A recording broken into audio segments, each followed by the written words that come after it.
E rungo kōrero au, e whakapāia ki a Kirsten, ki a Diana hoki, nāna e taitina nā mai ki te kaukaraka o te ata nei. Ne reira e tuku ngā mihi kia rāwa i tēnei wā. First of all, thank you to Rākau o Te Ora for igniting our meeting this morning. My acknowledgement of our mana whenua representatives on the three iwi, our elected members, our senior staff, our democratic services staff that are here to support our Te Whakaminenga o Kāpiti hui today. I have apologies from Kirsten Hāpita, so I'd like to record those, and Deanna will join us around 10 o'clock. So could I just ask that we note those apologies, please? Could I ask someone move that? Huriwai? Seconder? Denise, thank you. All in favour say aye. Carried. We should all have the agenda in front of you and our reports for today's hui. He wā kōrero ki te Maria. I'm not aware of any attendees here this morning to speak to us from the public gallery, so I'll continue to tuawha he tāpiritanga ki te rārangi take agenda items.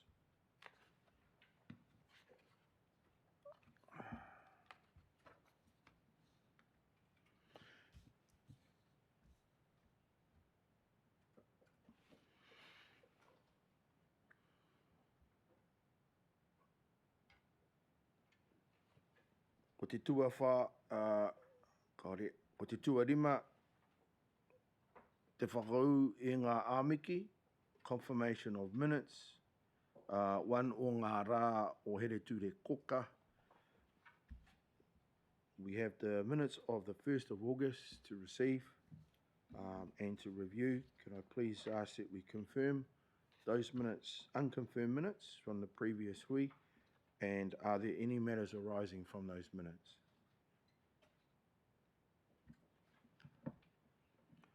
And I would suggest any matters that may arise from these minutes that are not already attached to our action list, our Ngā Take Tārewa, or agenda items that we are going to be discussing today.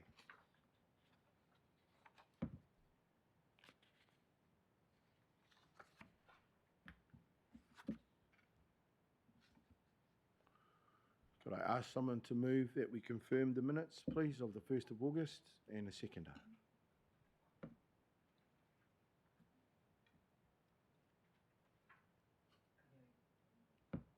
I'll move as an attender. If there was someone else who attended, could second those minutes. Huriwai? All in favour say aye. Contrary carried. Okay, ngā pūrongo, you'll find this on page 10.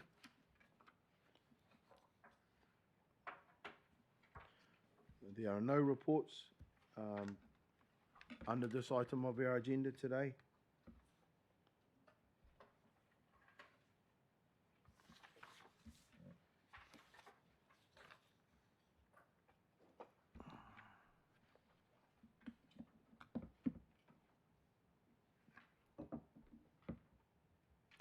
Ngā Take Tārewa, matters under action are found from page 11.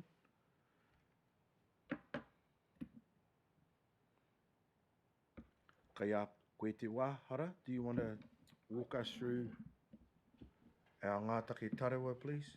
All right, ka pai. Last Friday we had a brief catch-up over the Ngā Take Tārewa, so this is just the update from that. Our review of the partnership agreement, it's in hand. Samara and our iwi partnership team will be sending out calendar invites or asking for some dates that are suitable for those that we will engage with to start the process. At this stage, It will be the iwi chairs, the hapu of Otaki, Te Atiawa, Ngāti Tō through Rawiri Faulkner at this stage, as well as members of the operations team, but we seek direction from in those communications on who wants to be a part of the first initial hui. From there, it'll just set the direction on how we're going to progress that Memorandum of Partnership review and the terms of reference. At this stage, Deanna and I have had a wānanga around what it might look like, and we want to do one first and then the other at this stage. But again, that will be ironed out further at the hui that we have collectively with the three iwi. Any pātai?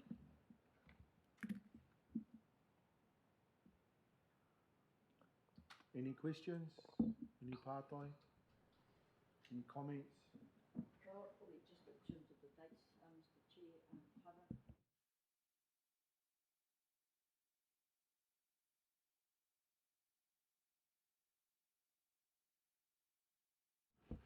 Kapai. And any other dates, that you have on the top of your mind that may may get in the way of that, please let us know. I don't see it happening any time before our claims hearing, to be honest. Kapai. That's all right. I've organised with Kim. We'll organise a leave of absence for everybody during that week. I just wanted to say, great to get this piece of work underway, and really looking forward to progressing it. And a very sensible and good first step.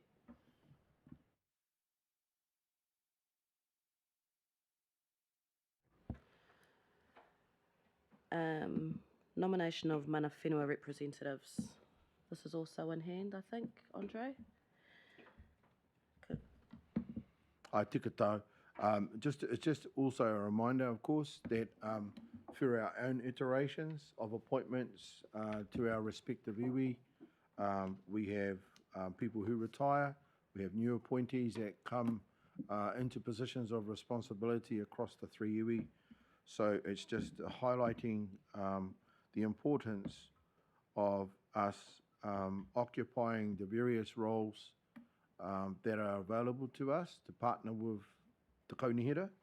So for me, it's just a gentle reminder that we have opportunities to be represented, and we need to fill those positions with our people who we think are going to be, responsible and are going to be good advocates for us, and will uphold and maintain the partnership that we have with our kaunihera. So it's clearly identified there that there are mana whenua representative positions that can be filled, can be occupied, and I encourage us to do some diligence around that and without delay, please.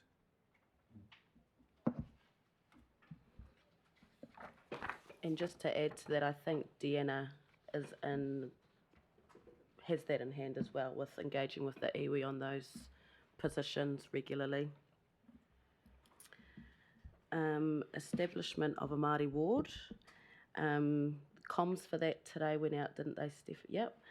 So the comms have gone out through all the channels for our comms team that for that engagement on a Māori ward here at Kāpiti Coast District Council. And the next stage to that's probably important to this committee is the engagement with our mana whenua on that Māori ward position.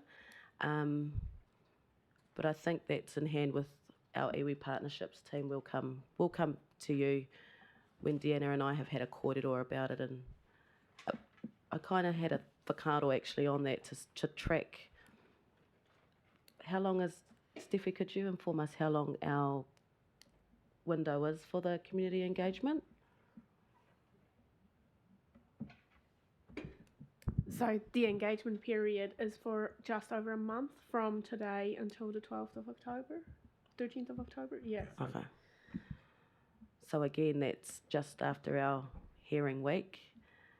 Yeah, we'll have a kōrero about how you want to address that, whether it's prior to that or see how we go with the responses from the community, and then we can make that a part of our kōrero as well. May be helpful. Yeah, so I don't know if Steffi wants to clarify, but just noting that it's not possible to extend those timeframes because the motion from council is for the next election, and there are some statutory timeframes that need to be met. So I know the timing is tight, but unfortunately it's inflexible. And yeah, just to add, so we got that the other day, and I was in the process of actually just drafting some cobs to our whānau and figuring out what that engagement plan might look like. And it's based around the summary that's been provided through the media release, but also some background information so they can get a good handle on it, and basically getting that out to them as fast as they can and letting them feed in. And whether or not we'll take their lead, whether we have a wānanga on it, it would be helpful if we could maybe get a link to the KCDC. I don't know how that works, but we'll sort that offline. But yeah, because I know those deadlines are tight, and I know there's a lot of feeling around that Māori ward. So it would be a really good idea to get some good feedback. Also, if any of the other iwi are doing anything, maybe we could piggyback on each other and save some resources.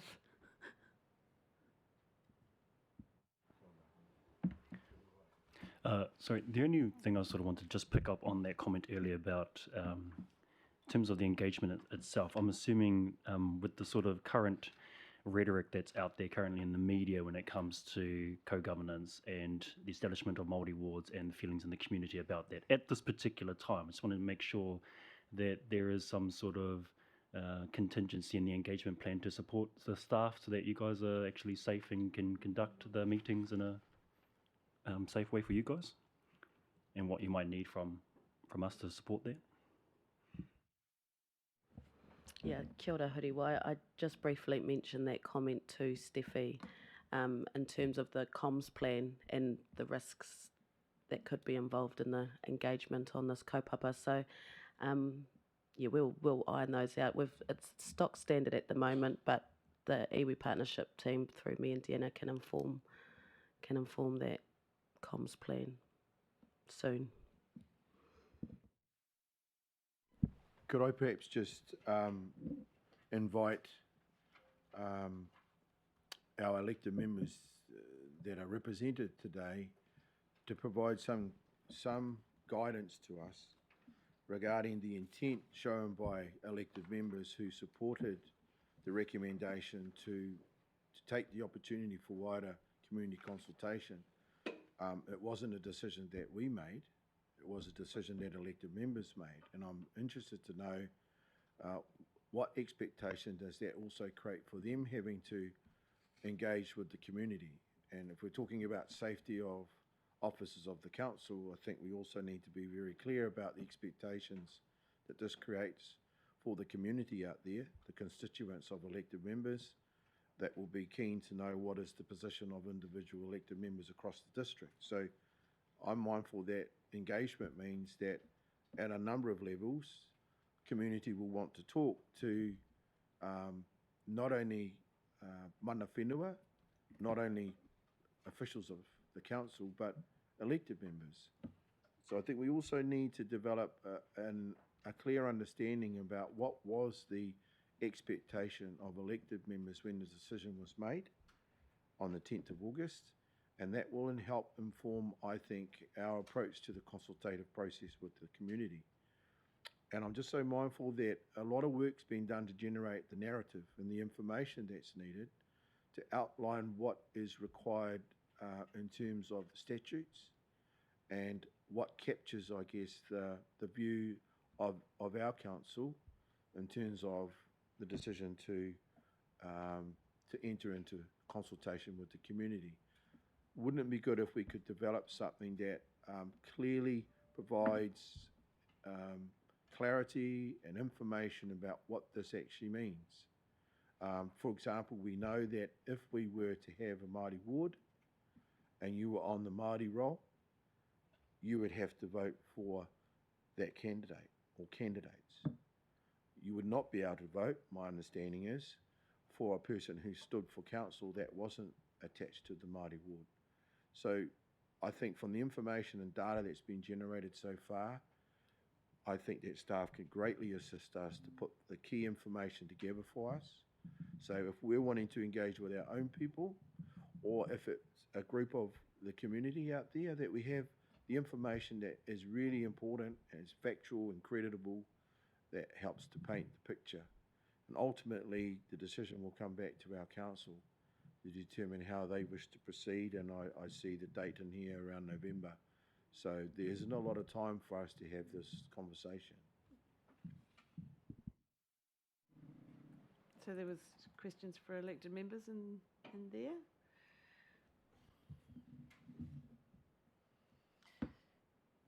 Yeah, so I think the view of the majority of councillors around the table in deciding to proceed with this consultation was that it seems to be that some of our neighbouring authorities have Māori wards, and that's going reasonably well for them. And there's a need to ask our community and iwi formally what the view is on establishing a Māori ward, so that we can get that feedback clearly and through a process. So that's not so much conversations with elected members as this process that we're going through. In terms of the communication and the complexity around how Māori would vote in a Māori ward, I think that's explained pretty well in the comms that we've put out. If we can do anything further, for instance, a set of FAQs, which is often an easier way to understand information than just being provided it in bulk. If there's a difficulty with understanding, that's often what I'd suggest is a set of FAQs. So we could put those together potentially, Steffi, and that might help. So my understanding is that a voter on the Māori ward would vote for their Māori candidate, but they could still vote for mayor or district-wide candidates or community board. Yeah. Yes, so that, just on the back of that, that's what that's the draft that I was trying to put together. So it would be really good to have input into those FAQs, or even work with you guys, because the messaging to whānau is different to the messaging to community. It just is. We read differently. But yeah, so I know when I'm delivering messages to certain groups, it's worded in such a way, so FAQs is one way, and sometimes it's understanding the entire impact. So if we look at Kāpiti right now, what does that actually mean? How many Māori wards would there be? Where are the voting, where does the voting, the Māori electoral roll sit? All that kind of background information, so people can go, okay, if we had a Māori ward, none of us at Ōtaki would be able to vote because none of us are on the Māori roll. So that weighs into the decision. So it's background stuff like that, and not just you get to vote. Yeah, so it's all that kind of stuff that we'd probably want to gather information on, and we can feed to you. That would be great if you could. So I'll try and feed that to you, Hara and Steffi, both of you. I'll CC you in. Yeah, cool.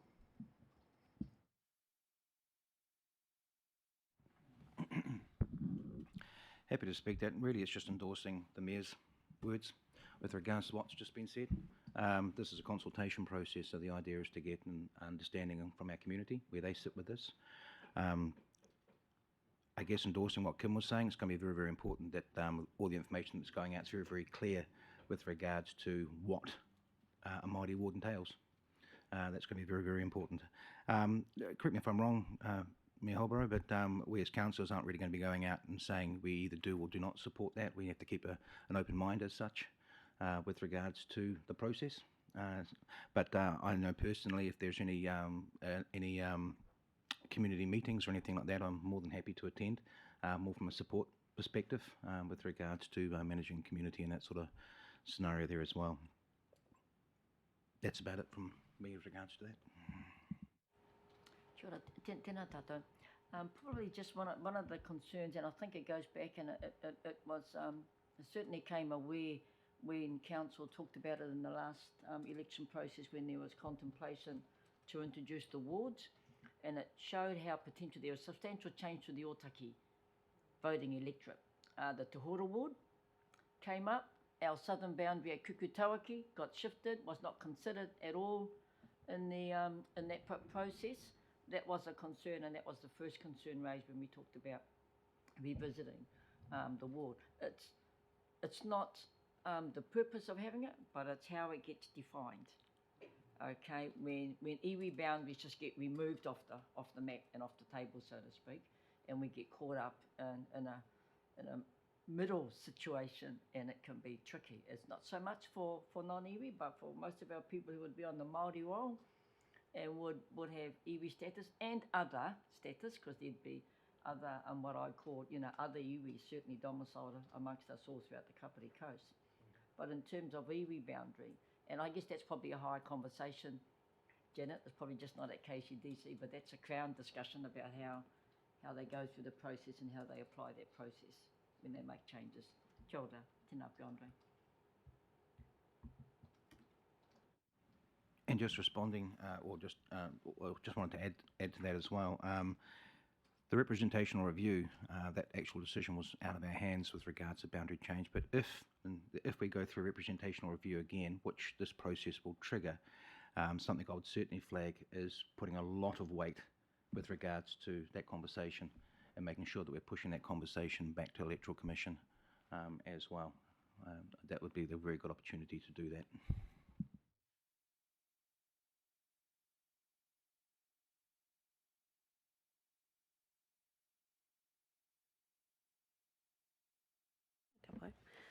Is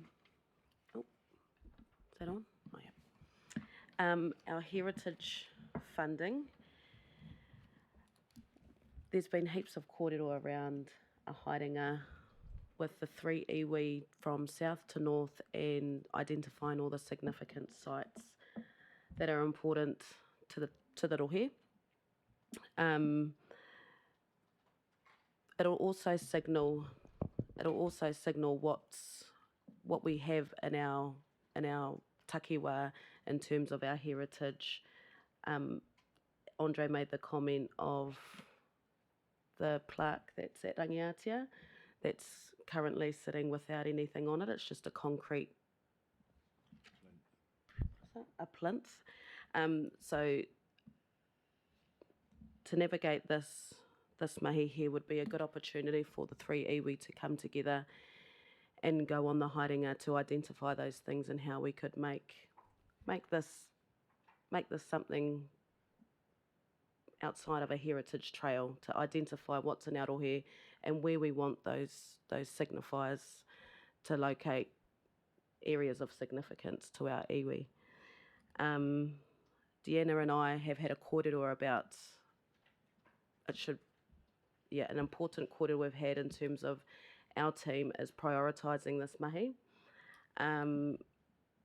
We have opportunity for funding with the Waitangi fund that's coming through, and also putting it up to the LTP. Just a conversation at an operations level that me and Deanna continue to have, but at this stage, if there's pressure for our team to have this haerenga this year or next year, it'd be good to have a signal on that, because it'd be really good if we could kick this off next year when we have more staff in our team to lift it off the ground. If I could have a... I don't think it's something that we need to rush, and I don't think it's something that we should rush, given that there are many significant sites, and we want to get it right and have everyone involved. I feel like probably half the work's been done through the claims, but the claims is quite important and it's quite prominent for this year. But personally, I just think it's better not to rush this, from my experience on the PP2O and trying to get signage through and narratives done. When we rush it, we tend to miss some kōrero of some whānau that is very important. So for me, if we need to push it out when we've got more resource, that's fine. I don't know whether the rangiatia one that's a consideration on its own, because that we already know the history around that, and we've got some good kōrero that we can tap into for that. I'm not the expert at that at all. But whether or not we separate the two. But definitely for the white, because if we're talking about the heritage funding, that's one thing, but we're also talking about the destination plan and what the Kāpiti narrative looks like from an iwi perspective, and so that folds into that mahi. So if we're going to do it, we may as well do it well. But there might be some low-hanging fruit, like the plinth at Rangiatia, that is also, we've got a good history around it, that probably doesn't need that much more work. So whether or not you want to approach it that way, to take advantage of the Heritage Fund one, and then to make sure that we do the actual heritage trail, the destination plan, and our kōrero properly.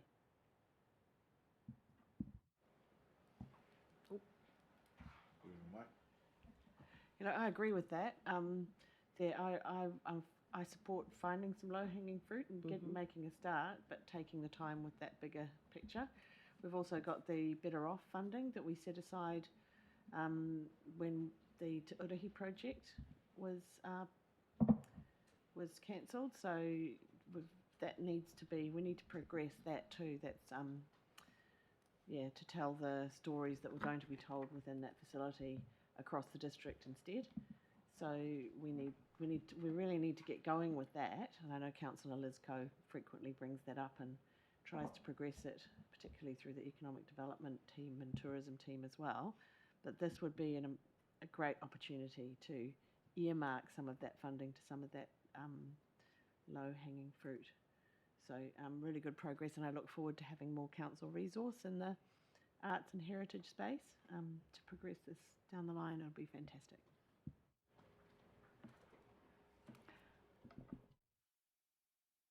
Kia ora. Probably a couple of things, and for some reason Otaki's been a highly favoured destination point for tourism, especially Crown departments over the last couple of weeks. So Otaki's getting flooded with Crown departments, primarily to visit Tuangaroku, I should say. But certainly Rangiatia too has been part of that. So one of the things we've certainly identified when we had mana tūtonga, we had the entire staff up at Tuangaroku and at Rangiatia just very recently. And one of the other important factors of a lot of that historical work, and it wouldn't just be at Rangiatia, it's going to be throughout our rohe, it's just some of the significant grave sites we have. And that they have come up, and Mana Tūtonga have got a very high interest in ensuring they are well kept, and they're very supportive, and ensuring that iwi have support to maintain some of those significant sites. So there is a lot more work to done. So it's probably, but certainly to get it on the books and get it on their agenda sooner rather than later would be a good thing to do, I think, and Te Whakaminenga o Kāpiti could certainly be a major role player in that and helping facilitate some of that. Kia ora. The only thing I'll sort of add is just in terms of your question, yes, similar to Kim, I support the idea of taking our time through this process. I think what will be useful as well in terms of the comms is really being able to lay out the narrative as we go through this journey, with the community, so that they can actually see sort of all the many sites of significance that are across the rohe. I think too the idea that if we could also link in with existing events like next year's Maramataka or the Waitangi or the 30-year commemoration of our partnership between Ātiwi and Council, like sort of just linking in those, if we do any sort of low-hanging site visits with existing things in the calendar.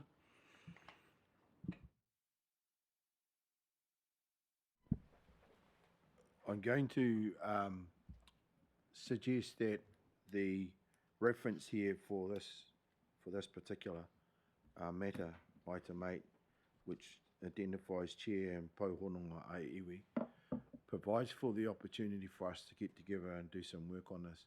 We're only 4 months away from February, and I'm very mindful that today's discussion will generate an expectation that we will start to scope out our approach for 30 years of partnership,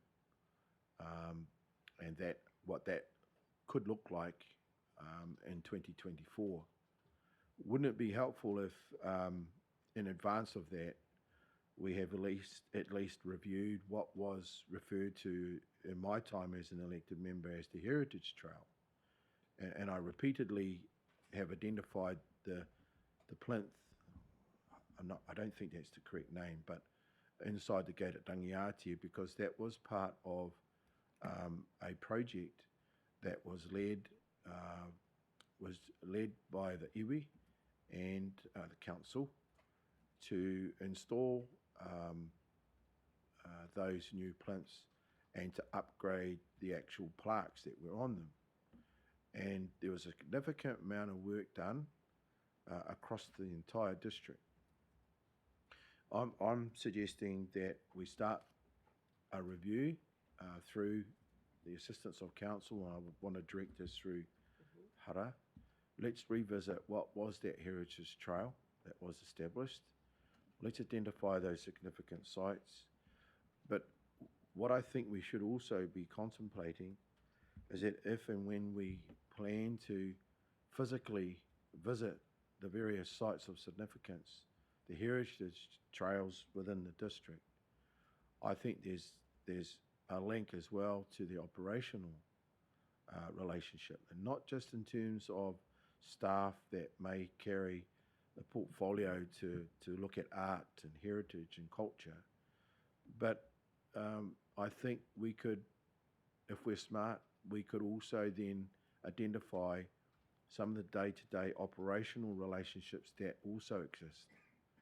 And I'm talking about, for example, in Paraparaumu, for Tatiawa, it's the waste treatment plant. We are having a conversation at the moment, and I see Chris here, and I want to acknowledge and commend you for the work that you're doing, Chris, for Wainui Whenua. It would be helpful if we could incorporate, as part of the review of the heritage sites across the district, if we're standing down the whareroa, how difficult would it be for us to include a conversation about the history of whareroa, and take into account the work that's currently underway in support of the Budge whare, and the wider conversation that we're needing to have with Te Papa Atawhai regarding the whenua that was confiscated. So what I'm wanting to seek permission to do is to review what we consider to be our existing heritage trail. Let's have a look at where we are operationally involved with our council as iwi. I think about Kārewa. So Kārewa is a significant heritage site to New Zealand, to Aotearoa. But we currently have a conversation going on as well about proposed development in that sacred place. So I'm willing to commit some solid time, first of all, to review what we consider to be our heritage trail. We can then generate that information, not only across the three iwi, but within the council, so we can familiarise ourselves with those things. But I'm also insistent that we should also consider whether or not there's a separate conversation happening when we're standing at whareroa and we're talking about Wainui Whenua, and we're talking about the Budge House.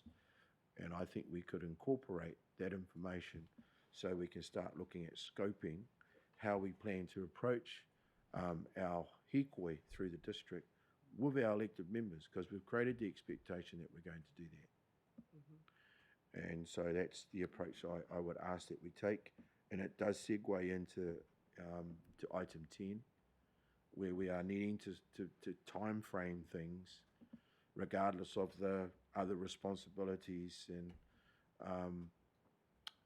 areas of commitment that we have across the three iwi, we are needing, I think, to give some signal to our council that we're going to allocate some time and undertake some due diligence about what does February 6, 2024 look like. So can I just ask for any comment or advice on that? But I'm quite clear in my mind that I'm prepared to commit some significant time on what I've just shared with you, and I'll direct that principally through you, Hara.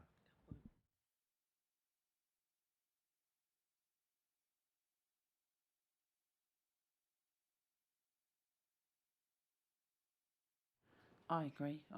That's the kind of the stuff that we've already had those discussions about, that we can progress now, and that will obviously flow into the wider conversation. So yeah, and it's also a good idea to know, to get up, to have that review of what's already been laid down, because there's stuff there that we've been waiting to do, and to not hold that up. So yeah, I tautoko.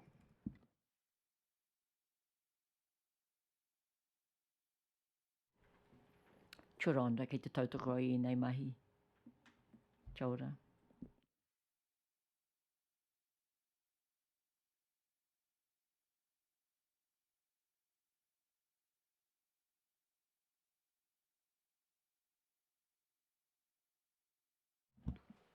Okay.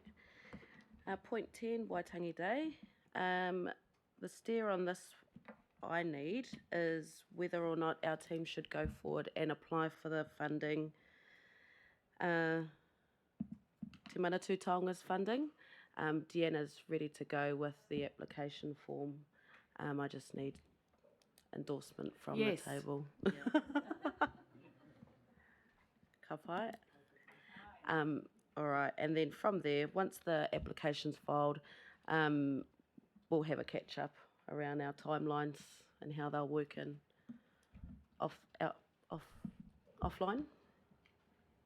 Do you need anything from us? Because if you do, just let us know. Ka pai. Yeah.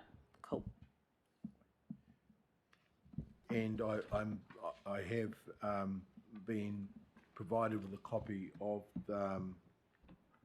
the letter from Manatū Taonga, so I wonder whether that should be distributed across the Whakaminenga. Are you comfortable for that, Janet? Because I think it is important for us to know what is available.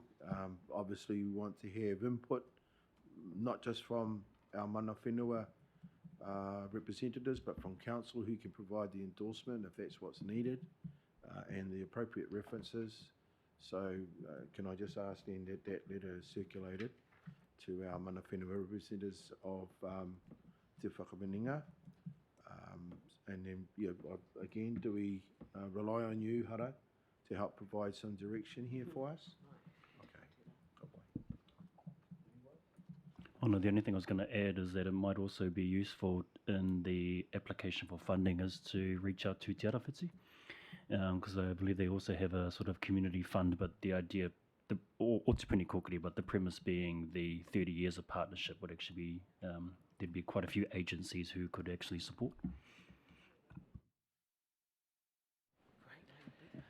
So I'm presuming this is a contestable fund, so not everything will get funded. So I just want to encourage you and Diana to emphasise why this is particularly needed here, and it's that 30-year, not just that 30-year anniversary, but the pivotal time that we sit in with Te Atiawa and with Raukawa, with the claims that are going on. And the inquiry and the need to kind of express that.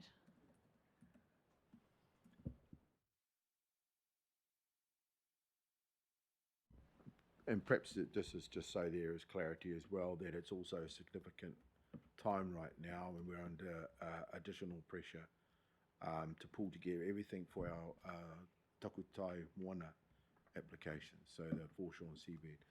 The three iwi are very active in that space as well, so it's significant right now in terms of the Wai 2200 inquiry in its Raukawa phase. It's significant in terms of the three iwi having to work together, and we have just yesterday had a debrief on a kawenata that, you know, again, affirms the solid 183-year relationship and beyond of the three iwi. So I think that's all significant, that we should be capturing the partnership that has existed with this council through Te Whakaminenga or Kāpiti. All those things can provide strength and support for our application. But I, again, just want to emphasise that I think from our iwi partners, we need to start putting some timelines in place to build towards the planning around February 6th next year.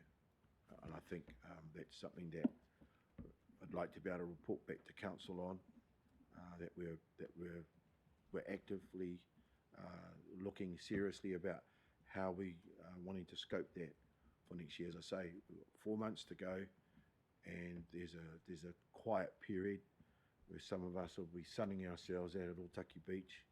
So, you know, there's not a whole lot of time left before we land in February next year.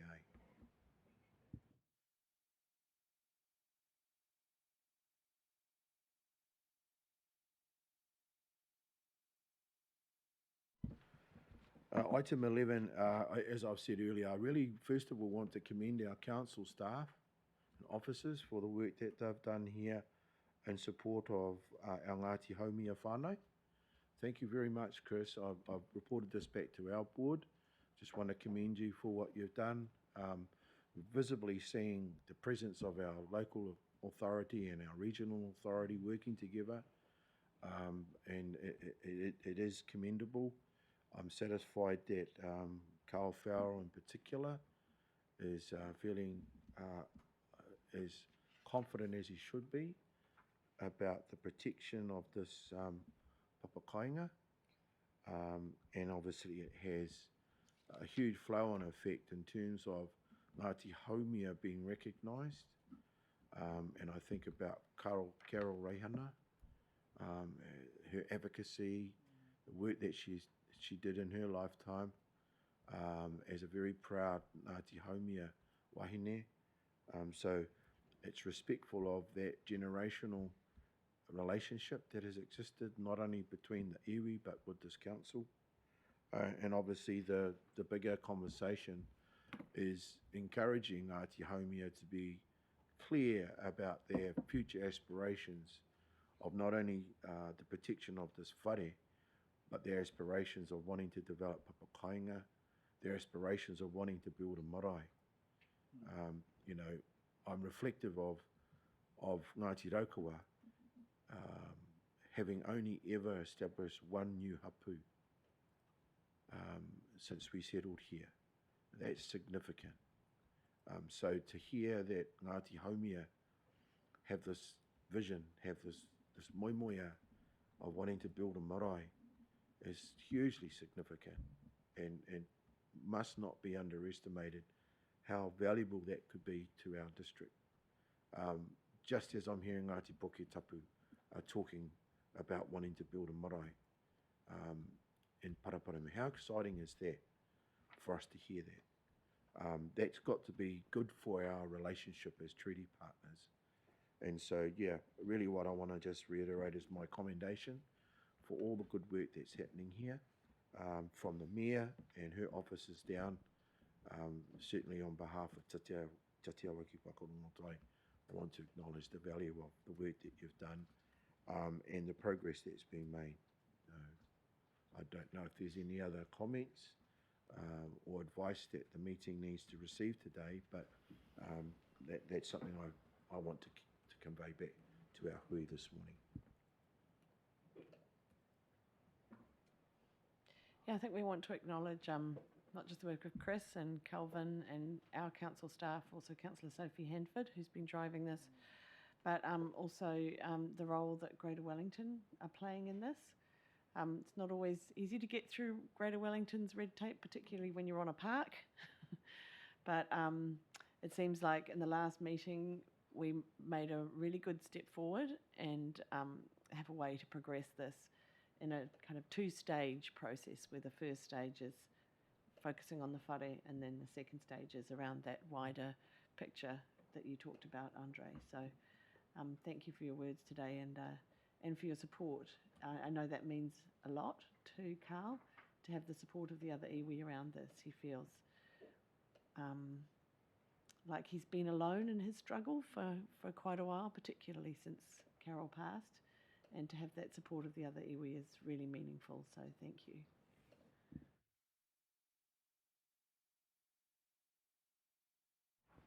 If anyone else would like to provide a response here to this matter, beyond our members of Te Whakaminenga, and I'm not wanting to put any pressure on you, Chris, but I'm very comfortable if you wanted to respond. And if you don't, I'll never forgive you, but that's all right. And I think the last thing, though, could you please just also provide some guidance if there's anything else that we can do as the iwi to support the direction that this particular little project is taking. And as you all know, and I say this, there is an ability for us to talk at all levels if we need to. Thank you. I think the recognition of the progress that's been made to date, and I think more recently we have seen some definite steps forward, is really positive. I will say to you, it is not over. There is more work to be done. I know that our Greater Wellington partners are intending to speak to all of you about your support for Ngāti Haumia. I would also say that there is some complexity in the legislation that we sit on around the Reserve Act and the Conservation Act. That means this is not straightforward. I do believe that there's going to need to be more discussion. One thing that we're looking at this end, and we are talking to Greater Wellington around, is the Murray Reserves Land Act, and whether there's an opportunity through that mechanism to take a slightly different pathway than we normally would. And this is to do, I guess, my comments around revocation essentially, which would be required under the Reserves Act and the Conservation Act.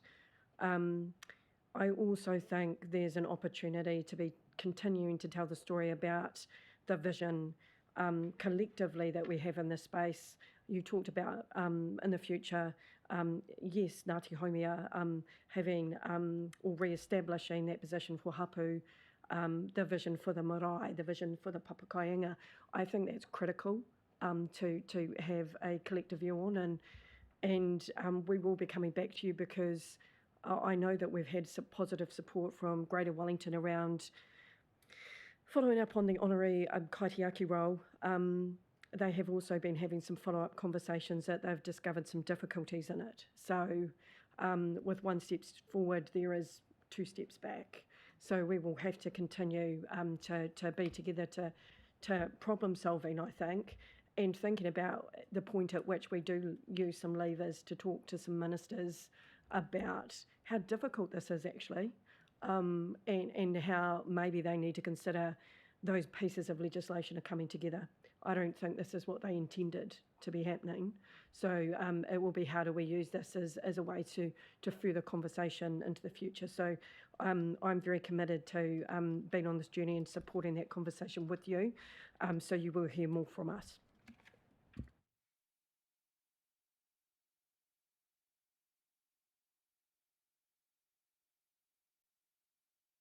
Can I respond to that, please? So having a conversation with ministers, I appreciate all that, but having a conversation with ministers and saying the legislation doesn't work doesn't actually solve the problem, because fixing the legislation, particularly if we have a change in government to enable this kind of thing, is going to be impossible. I mean, let's face it. So we need to find a way through. I want to say this in a public forum. We need to find a way through to make the kaitiaki role work and to make that happen. It's easier to change Greater Wellington rules than legislation, And I don't think that you need to change the legislation to enable an employment situation to occur in Greater Wellington, which is what this is. So to me, having been around all the conversations, that is really the only way forward within the legislation that we sit in. Because even if it's having unintended consequences, it is having those consequences, which is not enabling this to progress. And those conversations that Greater Wellington are encouraging us to do, revoking the the reserve status, changing the legislation, whatever that would entail, or working within those other things, or as seems to be on the table, waiting until the Wainui Whenua land becomes available. And I note that this is still under Wainui Whenua in the agenda, even though I said it should be separate. It's not within Wainui Whenua.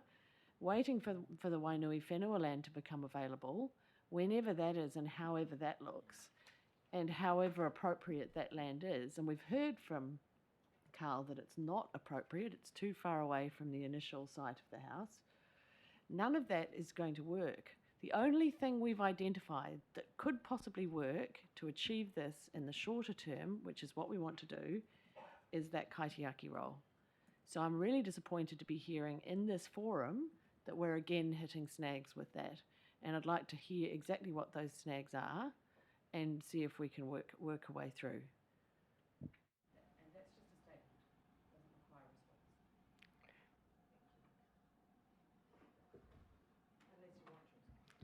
a response. Only to say that we will be providing that information.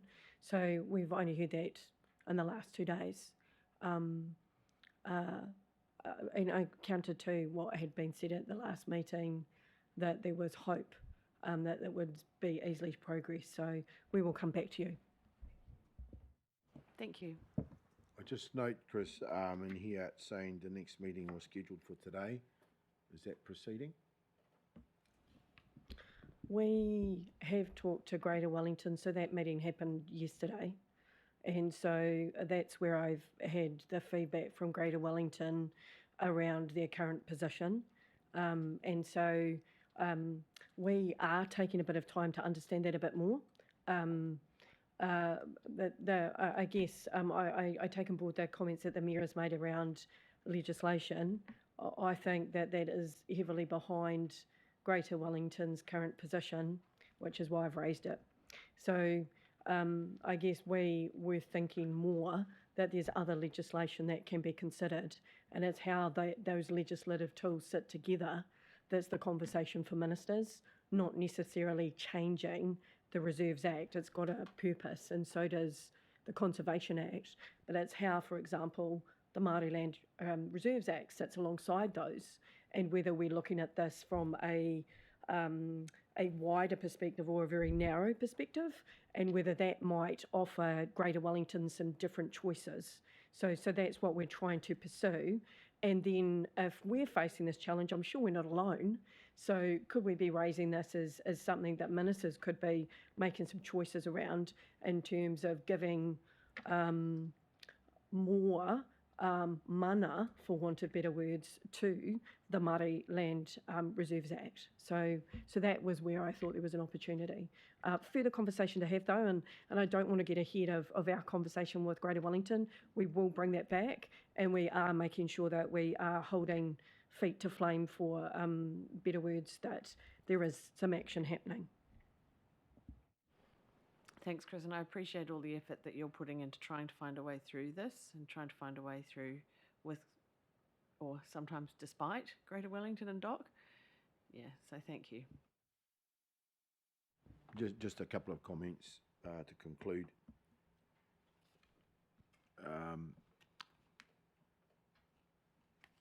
Titi awa ki whakarongotai will continue to have involvement through our operational arm, Chris. So as you will already appreciate, Melanie McCormack is our Pautaka Wanga Taio, is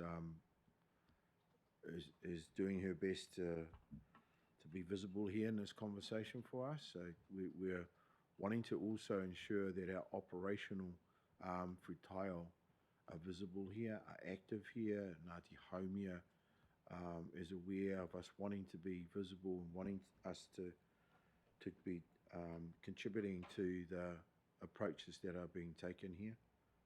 Second comment, not to actually sound whakahihi, but once upon a time there was an Education Act, and I think it was in 1989 it was changed because of the Confederation wanting to insert the word wānanga.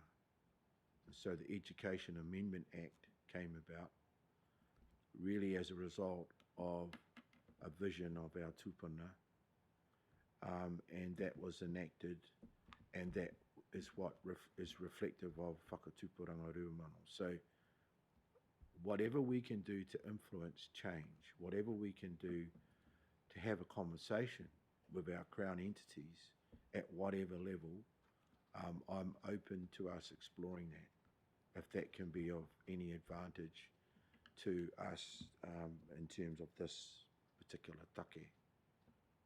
So I just want to respectfully acknowledge the ability that we do have to influence change and to reflect our innovativeness and our creativeness. As I keep saying, without any apology, it's part of our DNA. Kia ora. Thank you for the conversation.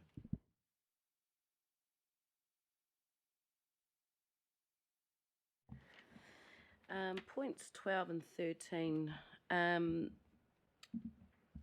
as they currently stand in the notes, Democratic Services through Steffi and I haven't actually had a chance to catch up and actually flesh that point out, so that's an action from this hui, I think, Steffi, for you and I.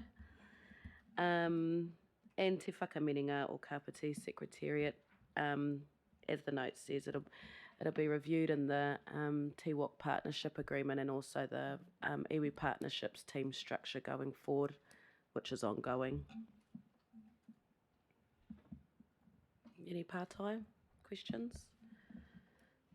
I would like to just perhaps seek some more information around item 13, particularly in terms of secretariat. What does that mean for us? I'm very clear in my mind what I think that means for Te Awa ki Whakarongotai. What I would like to ask is, could we do some work on this to identify what might that actually look like if it creates the expectation of having resource dedicated to work or business that is complementary to us sitting here in a governance capacity, but we're talking about having that important link in a secretariat role for a number of things that we are contributing to and our various roles of responsibility as elected mana whenua representatives. How might this help to complement that? How might that relieve some of the volunteer effort and time that becomes a demand on us by those that elect us into these roles? I wonder whether there is a budget. I wonder whether there is resource that would capture the intent here of looking at what a secretariat would look like. Within our mana whenua relationships, we have our own experts who provide secretariat not just across the Confederation, but across Whanganui-a-Tara. So we're regularly supporting the mana whenua of the whole of the region, very much in a secretariat role. And I'm just happy to share that with you because it becomes something that we rely upon because we simply have those people that have the knowledge, the qualifications and experience that we actually need to rely on because we don't have the luxury of having those people, I guess, dedicated across the three iwi. There are various individuals we know we can approach and who we can obtain advice from, who we can ask to commit their time and energy to certain things across the Confederation. So I'm interested to know, what does this really mean? Otherwise, 13 just keeps coming back to me in this format, and it's not really, doesn't appear to be evolving into anything more than what looks like a wish list. I don't want to be sounding negative, but what does this mean? And perhaps there's an internal conversation that needs to happen across the three iwi about what does that mean, what does that represent. Quite clear in my mind what I think it reflects for Te Tiawa ki Whakarongotai, because it's consistent with the independent review that we did and the outcomes that we reached. But could I just ask perhaps that we look to expand on what this actually means from a council perspective, and perhaps it's a conversation we need to have across the three iwi to sort of determine what does this actually really mean in real terms.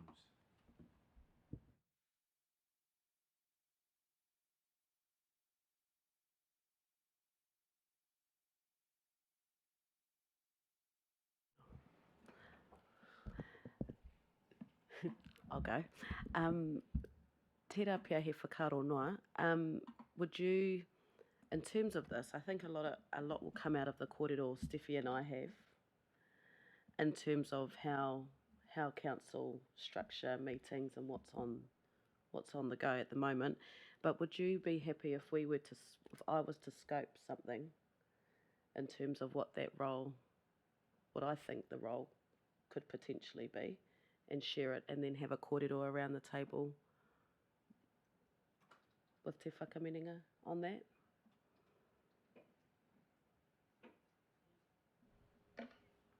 Kia ora, hara, kia ora, Andre. Look, I think that would be helpful. I think just in, I guess, a little bit of a further breakdown, I guess, hara, in terms of what it entails and how it sits within the existing democratic services here at KCDC.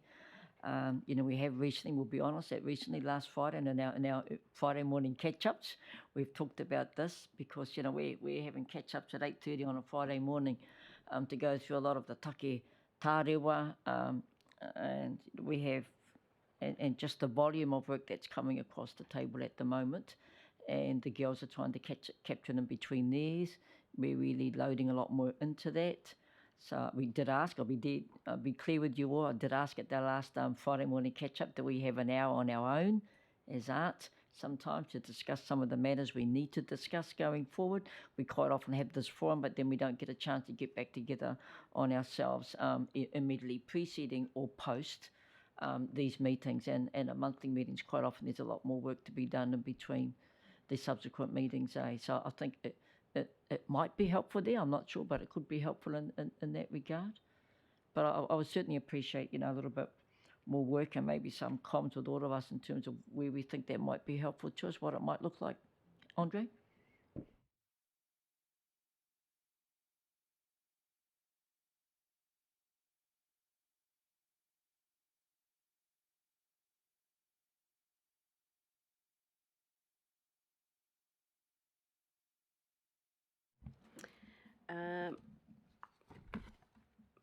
Point 14, ongoing. I have not had a report back from the hui that happened in August.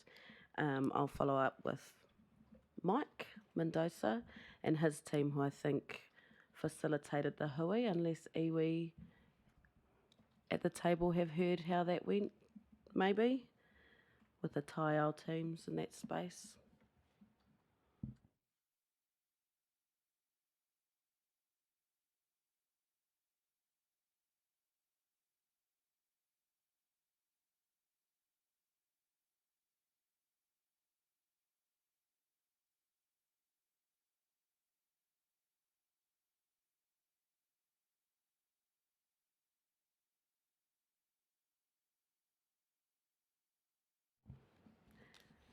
Otaki Youth Space Report. Ko koe tērā, Andre, or Janet? I'm still yet to meet. Unfortunately, a couple of dates were provided to catch up, and I was unwell. On a couple of occasions, we tried to get a date to mean, so that's still in progress. So I'll look to progress that as soon as I can.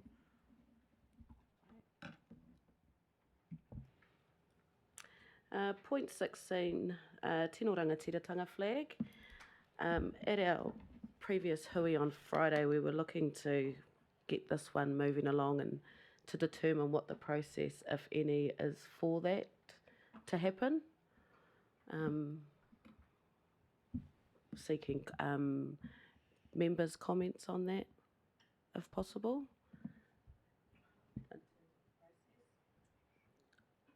We put it to the Hapa Reps, didn't we, Aunt? And there was no objection. There was no strong objection. There were all some other ideas, but I'm reminded of the comment that Andre made that our rangatahi came to us and put this request on the table. And if we don't listen to them, sooner or later they'll stop coming. So that's probably my only thinking, but there's been no objection to it. So is there anything stopping us just doing it now? Have we completed this process? Can we? Well, I'm happy for further comment. If there's any other advice or comment on this matter, I welcome it. Then I do believe we're at a point where it's long overdue for us to make a decision about it. And I just have a sense that I guess we're all being very respectful of one another. And let's get on with the job. But there's a group of young people that have created some expectations that their pakehe have heard them, and they'll action it or not. And unless there's anyone violently opposed, I see it becoming fairly normalised around Aotearoa. I don't believe it creates any sense of discomfort. And so I just want to recognise the very respectful conversations we're having. But I think it's a sign of maturity.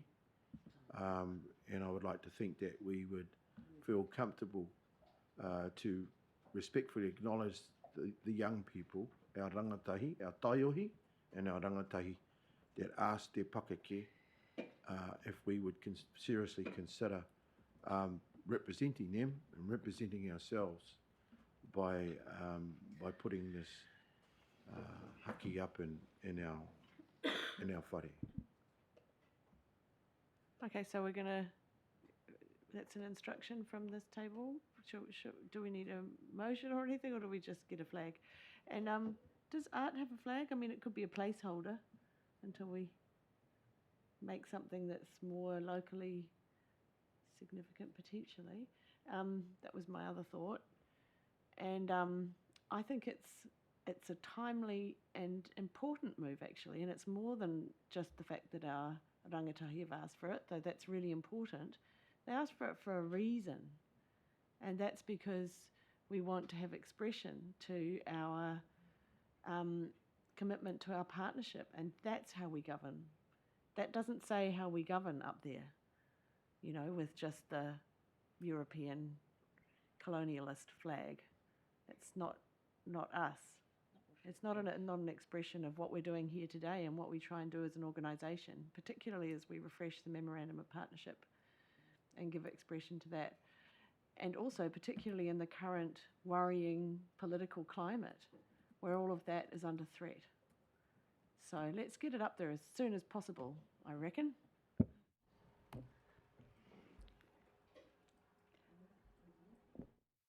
Kia ora tātou. I support the whakaaro here today. I guess one of the things that e hare te mea kei te whakahe I tēnei whakaaro, Andre Matua, engari, you know, ko ngā tiranga o rātou mā. I'm not talking about rangatai, I'm talking about our tūpuna. That goes along with tino rangatiratanga and what that is in its entirety.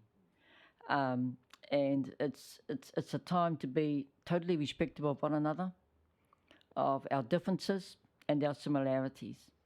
And you know, something we need to encourage our young ones too is to push ahead, but always have respect for other people's spaces, so that we don't intrude in spaces. And I mean that in a spiritual way too. I mean in a very holistic spiritual way. I'm not talking about a physically. Sometimes it can be physical when people overstep the mark, as I call it. But it's about when people come in here, it's having a respect for that flag. And that's going to be a whole new process for a lot of public people who come into the council rooms here at KCDC. Something we're okay with, but it's leaving that for council to manage, facilitate, and take care of. And so, ko tāku kia tātou, kia kaha tātou. So this is something we do collectively as Te Whakaminenga. And it's something that when people come into the flag at your next council meeting, the day after it's put up, there'll be some wide eyes when they come through the door. Yeah, in this real political time of election, which could be a changing face for New Zealand going forward. So it's just that. So I encourage council to be brave and do be prepared to defend the principles and maintain the principles about why we're saying yes to that.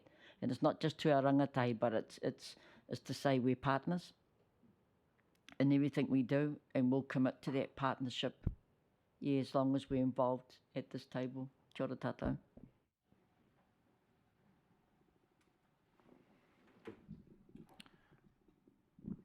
Fully support this view. Be brave. I think if we do this, and we do this within this current election process, we have to be very, very, very mindful that it will be used as a tool. And we have to be very, very strong in our narrative around this and very clear on our narrative around this as such, because it will be making quite a statement, which again I fully support. But there will, I firmly believe there'll be backlash and that sort of stuff. Bring it on. I've got no issue with that. But we just need to be very, very mindful of the narrative, making sure we're all on the same page, and standing united and strong as we move forward.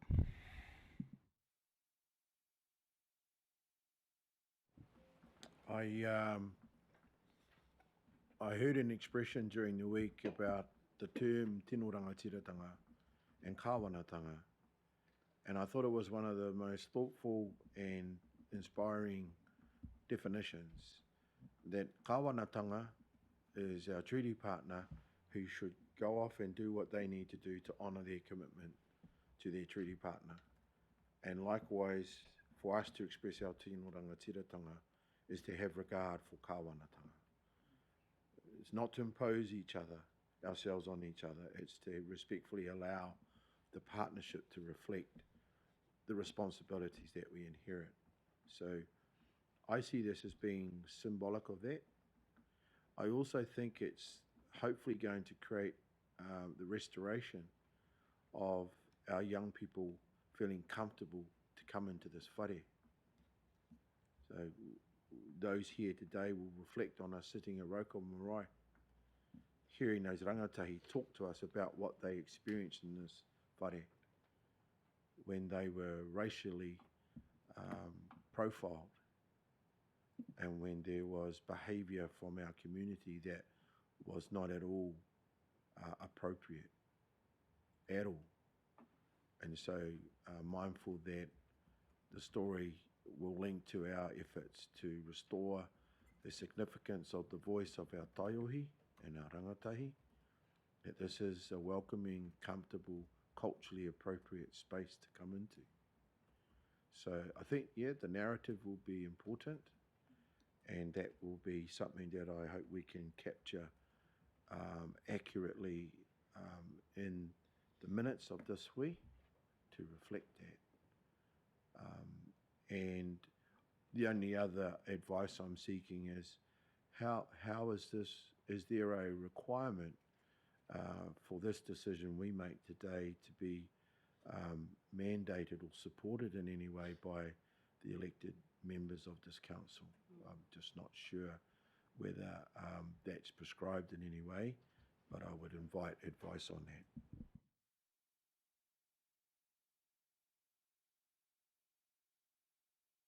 can we make this decision today independently of any other authority within the council?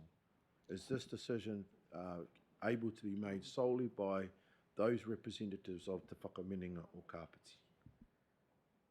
I think so. Council have already said they support it. So this is our chamber as elected members and our iwi partners. So I don't see why there would be who else we would need to ask, to be frank.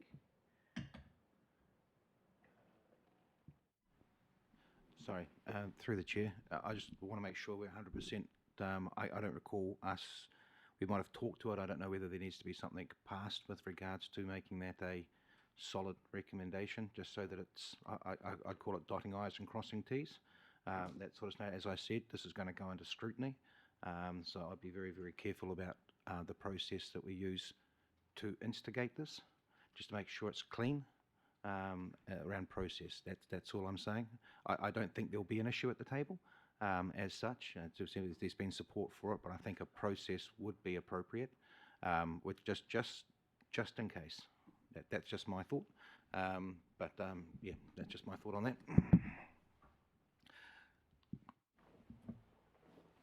Kia ora tātou. Thanks for the comments. It's been interesting to watch. You're right, Your Worship. There is no requirement for us to seek a council resolution. Technically, it's a piece of furniture, so we are well within our rights to deal with it as we see fit. Martin does raise a valid point, but there is no requirement for us to take this to council for a formal resolution. Could I suggest that we could discuss this at one of the council meetings? I'd prefer to get this sorted sooner rather than later. So I think we can do an undertaking that we would like this addressed sooner rather than later, if that's the wish of the table. And we can bring it back to an informal meeting with council, or perhaps in public excluded on Thursday. We could discuss it there, potentially. I'm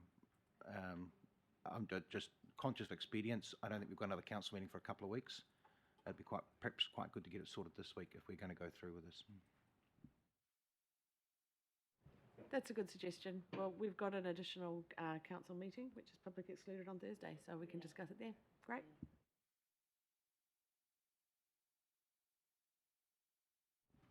Through the chair, we can actually preempt with fellow councillors that this will be coming through as well, so that they are informed. Would be good.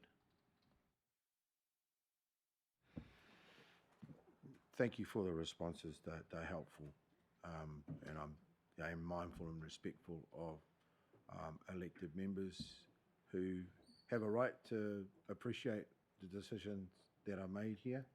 Having said that, I want to formally move that the meeting today supports I don't know how it should be languaged, support the installation of the Tino Rangatira flag in council chambers as suggested by I would add, a group of rangatahi. I think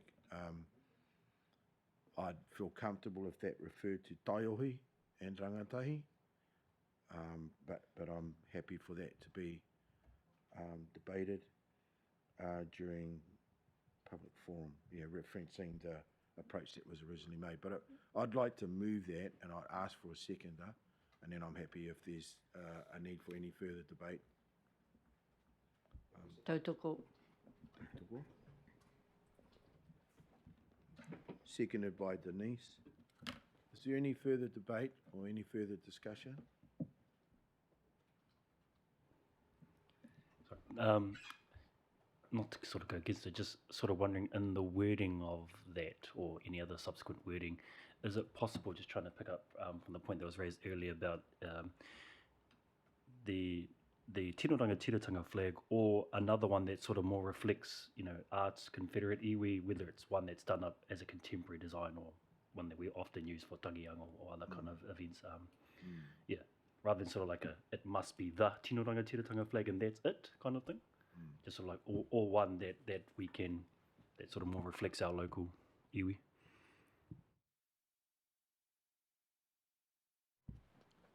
I think the response to that, Huriwa, is that this is a direct response to Taiohi o Rangatahi that made the request for us specifically to display the Tino Rangatiratanga flag. And I think that's the basis of our decision today. I don't think that the recommendation should exclude the potential for us to have conversations about any other display of haki in this whare, but this is a direct response now to rangatahi that made this approach, and I'd like to think that as the three iwi, as elected members who are appointed to the Whakaminenga o Kāpiti, there's a general agreement being reached today that we respectfully acknowledge their request and we support it. And perhaps the motion needs to be refined so that it does reflect that. But yeah, I think that's the essence of it, is our response to the tono from our taioi, our rangatahi. Could we please display the Tino Rangatira flag in the chambers? The decision today unanimously is to support that request.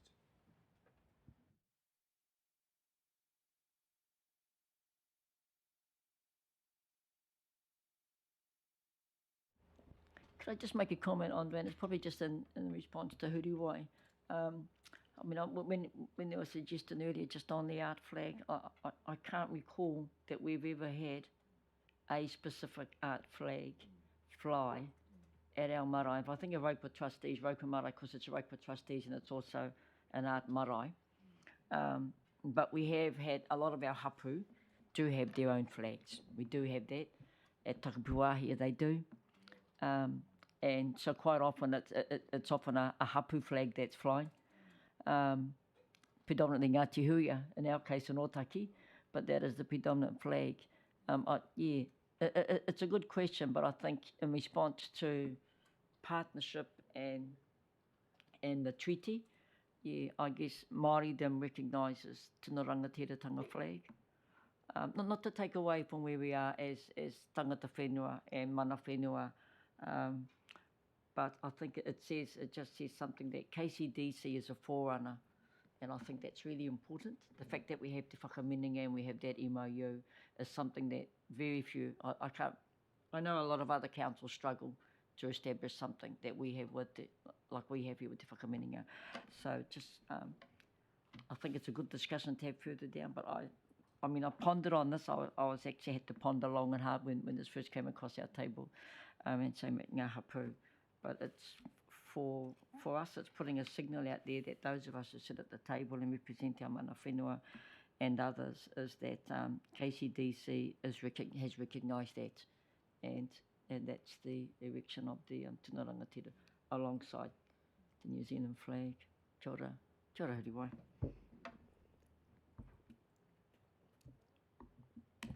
Me haere tonu. Point 18, Culture and Creativity Strategy. Ongoing, no update today other than myself and Chris as GM of the Growth and Strategy and Growth team are going to work together on a way forward for this strategy and broaden the horizons on it a little bit. But yeah, that's all in hand, and we'll be able to provide an update at our next Te Whakaminenga hui.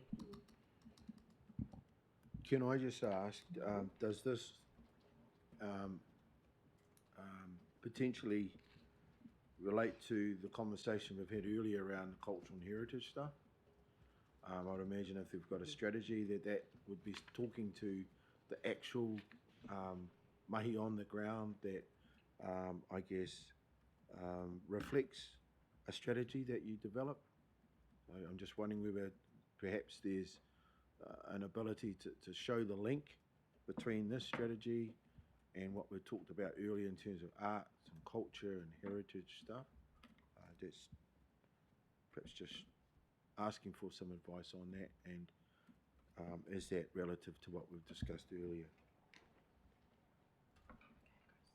Thank you. In short, yes. We believe there's that opportunity. I think also an opportunity to work with our creative industry, many of whom, as you know,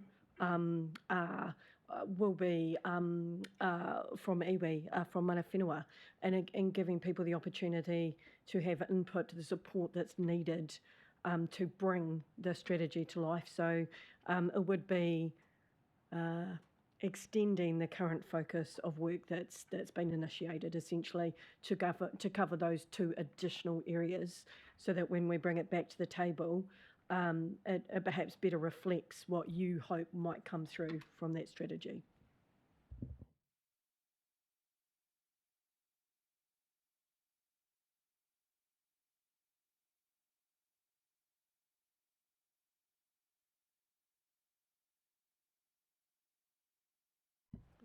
Can I just seek permission from the table here?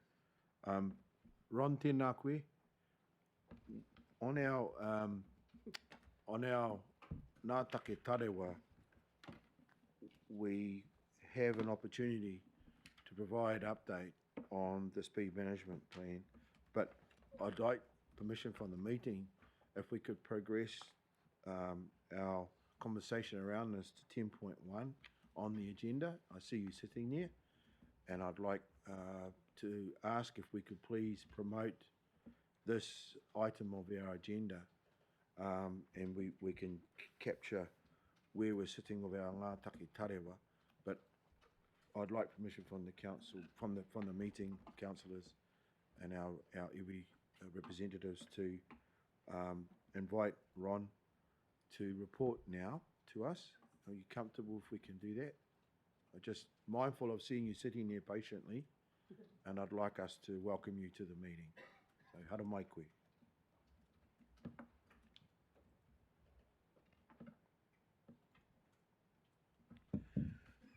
And you'll find this on page 22 of our agenda.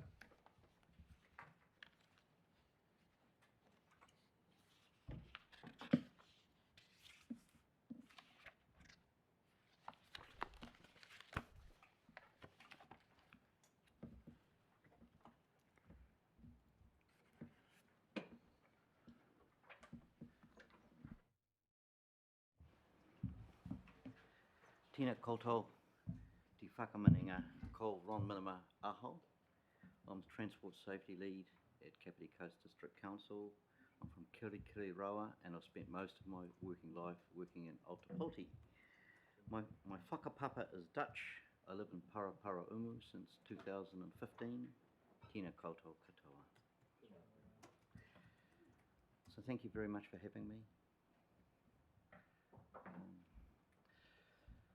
So basically, yeah, I'd like to just go over the speed management plan, you know, where we are, where we're going to, and how you can be involved. And I've handed out some notes, and I'm going to try and just wing it mostly from memory. I've got a few notes here, so I don't want to repeat everything that's here. And just as we go through, just feel free to ask some questions.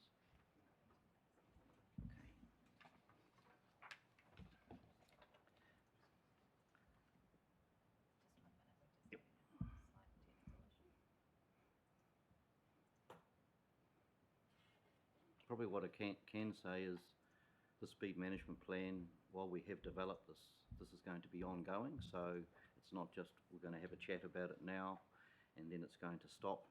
This is going to be going for the next few years. So you need to just keep that in mind.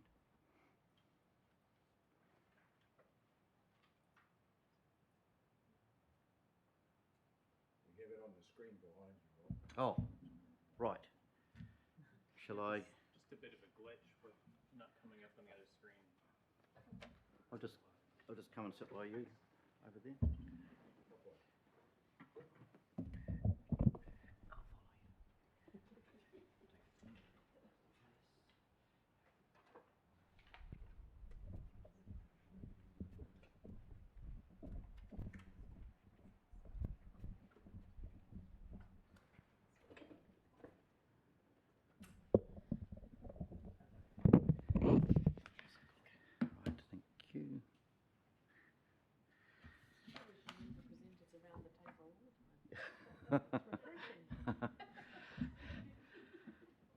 Right.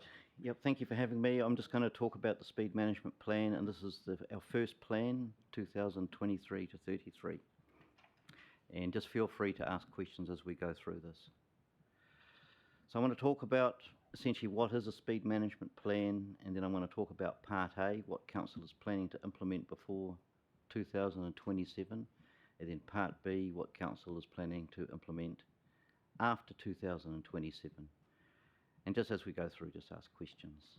So essentially a speed management plan, I don't know whether you're aware in the past when we had speed limit changes, we did it by bylaw, and that happened in some councils, shall we say, in an ad hoc manner, and it didn't necessarily take into account other strategies and plans. So the whole idea of having a speed management plan is we take a lot more structured approach, and there's an opportunity to combine changing of speed limits with changes of infrastructure. So we have a 10-year vision, we have a 3-year implementation plan, and then every 3 years we review that plan, we apply the lessons learned, and then we can, plan ahead. So it's a lot more organised. There are a number of principles that underlie the speed management plan, but one of the key things is basically a safe and appropriate speed, and it's about survivability. So you would have heard in our speed management plan, especially around schools and kura, we've talked about 30k speed limits. That's a maximum operating speed, and the reason for that is that's to enhance the survivability of everyone if they're struck by a vehicle. And you can see on the left the death and serious injury percentages. It goes from, if you hit at 50 kilometres an hour, there's an 80% chance that you're going to die. If you hit at 30, that goes right down to 10%, so it really enhances the survivability. And another way of looking at it is if you look at the building on the right-hand side, if you jump out of the first floor, you hit the ground, that impact is equivalent to being hit at 30k. If you jump out of the third floor, another 2 stories up, it actually increases significantly. So that is one of the underlying principles of speed management. So Part A, I'm going to take these off so I can read. So Part A here this is what we're looking at progressively implementing before 2027. And if you notice on the left, we've got the marae, katahiku. I have not included that, and the reason that isn't included is it's on a private road, but that we have the other 3 marae there. We're looking at 6 areas, and then we're looking at kura and schools. There's 20 of those, and we're looking at implementing either a 30k permanent speed limit or a 30 kilometre an hour variable speed limit. And all of those schools, we're aiming to have 40% of those done by the end of June 2024, so they'll be the schools with the variable speed limits. They can turn on and off, a little bit more about that later. And then the balance by the end of 27. We would like to get those balance of those probably finished maybe in 2026. And then we've got some road corridors, Peka Peka Road, Valley Road and Riverbank Road. So that's what we're planning to do now. In terms of marae, if we've got Te Pau o Tainui marae, you'll notice there's that hatched area or that dotted line, that's a buffer around St. Peter Chanel School. But just above that there is the marae, and our proposal, and just remember at the council meeting we had 29 proposals, 12 of those were changed as a result of public consultation, and this one was changed. We originally had a permanent 30 kilometre an hour speed limit. We've changed both of these to variable, and the advantage of this is if there's a hui or a tangi or some other major event, the marae can actually turn on and operate that 30 kilometre an hour speed limit. So everyone legally is required to go down to 30.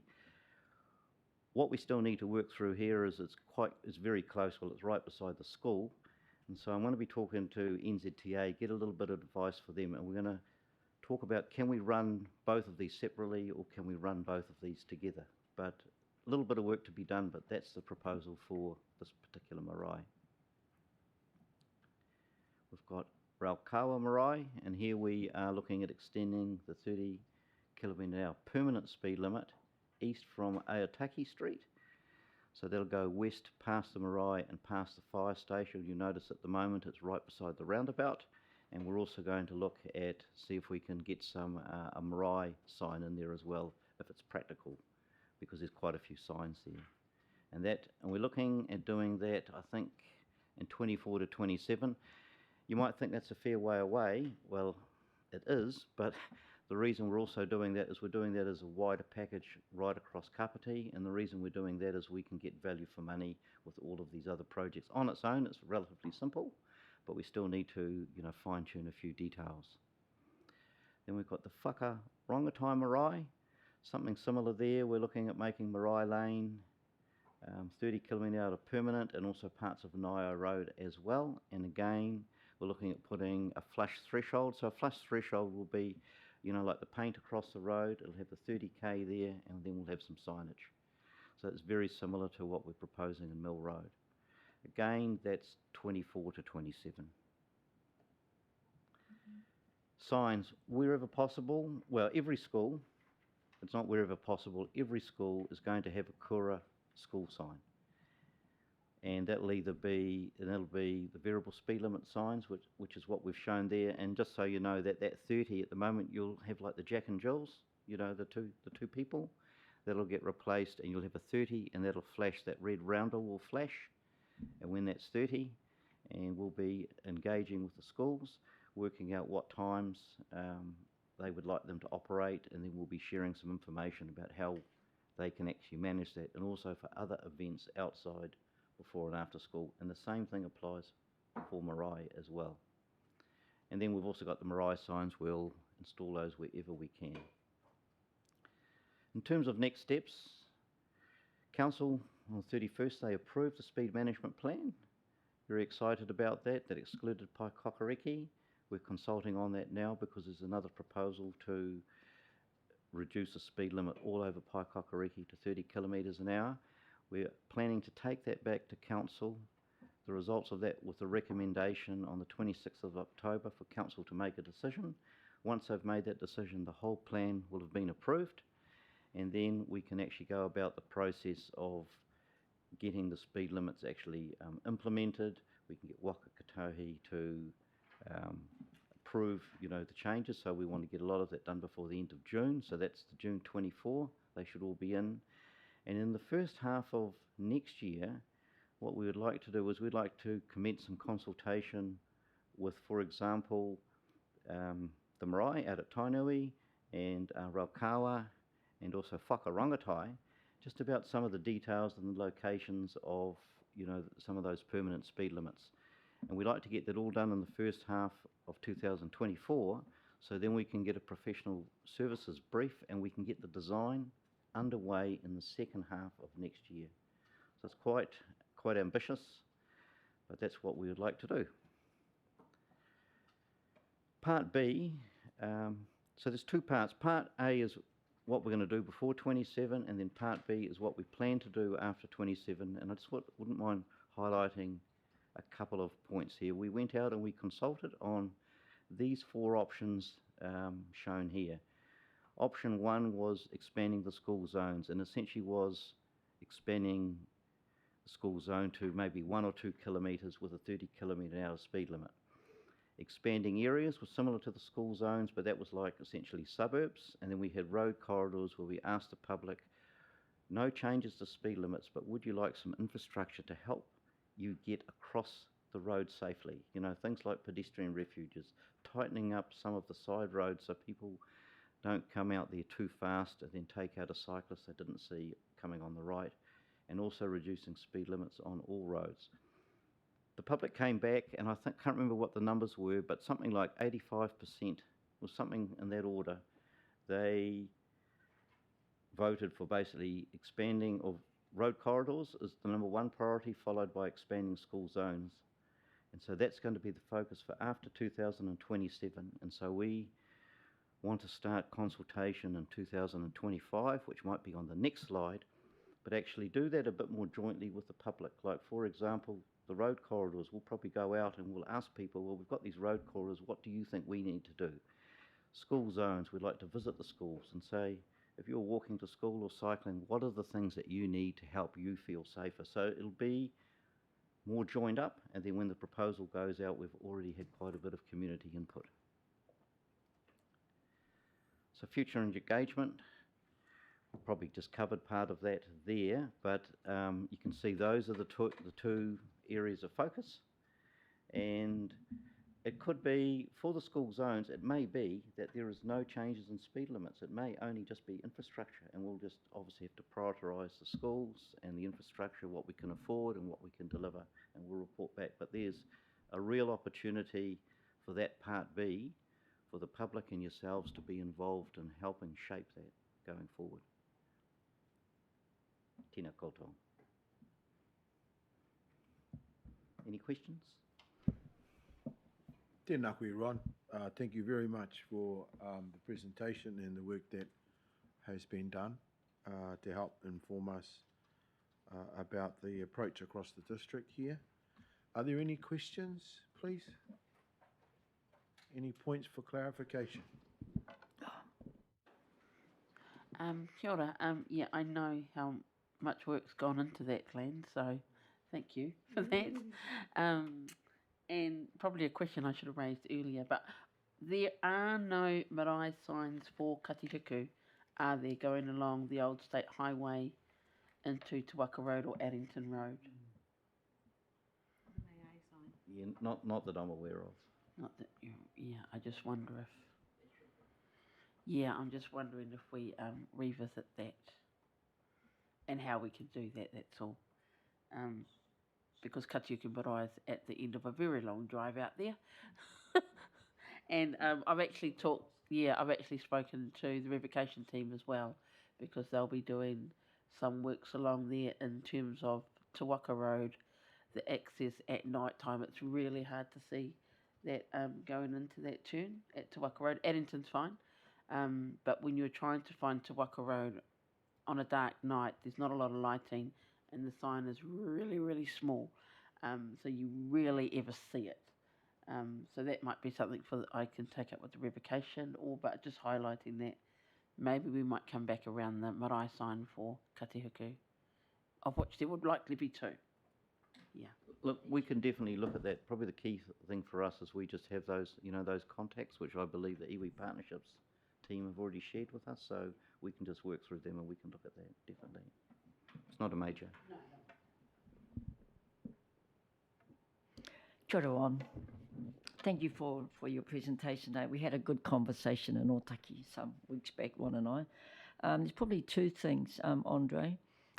One, the standard marae, and I'll say the standard because they are the ones that are most commonly seen now across the rohe, are the red style signs. I've got to say, at night time, they're hard to see. And I think of people who travel, especially at night, coming from the north and south area, hard to find, and not highly visible ones. So I'll just, maybe you go and do a drive around at night time and just see how visible you think they are. You come across them quite quickly, and then suddenly I'm just thinking about when we were directing people to go to Mato, for example, a couple of weeks ago, Andre, and the road was quite busy out there on the highway, leaving Levin, heading north out of Levin. It was quite hard to see. I'd imagine you'd need a few here because there's two entries, either from the north or south, coming into Katihuku Marae, for example. That's one. The other one is that I did raise this with you, and it wasn't part of the speed management, but it's something that I'd like to get tabled at some point, is the concerns we have about the heavy traffic that comes down Mill Road through the town, through Otaki Township. There's not much room for a little a Suzuki two-door car, let alone a 10-wheeler or six-axle towing a trailer of full of fill from the Otaki beach area through the main street in Otaki and trying to get around that roundabout. And then when we're on the marae, is every car that comes through the roundabout changes gear, puts the foot on the pedal, and the noise that comes into the marae is just too much. Rauka Marae shakes when we have a truck coming through there. So the heavy traffic one is one that I think there'd be others in Otaki that have it, but at some point in time, I'm probably being cheeky to say, can we get this onto an agenda soon? Because in light of the current works that are going on there right now, it's horrific. We've got a tangihanga across the road at Rauka Marae right now. It's just challenging for people to even get to the gate into the front area of the marae. The other part is that we know that there has been contractors coming out of, say, the Wairongamai forestries out there. And I know some of us as family trusts that there have insisted that those trucks do not go through the township. That was part of the approval for them to extract logs out of that land block. So because the waste that flies off those logs when they're going on the road to anything, and it's left on the streets. So we said that any heavy traffic coming from Otaki Beach or should be able to exit at the intersection of Tasman Road and Rangiuru Road and Convent Road, and take the Riverbank Road out of Otaki. Even if they're going north, take that road instead of going down Mill Road that has got kuta, very busy, leaving the township and coming through the township, or trying to swing around the back of Rokawa Street in a double trailer. It's going to be ongoing, and it's more a traffic management, I guess, than speed management, Rob. So thank you, Andre.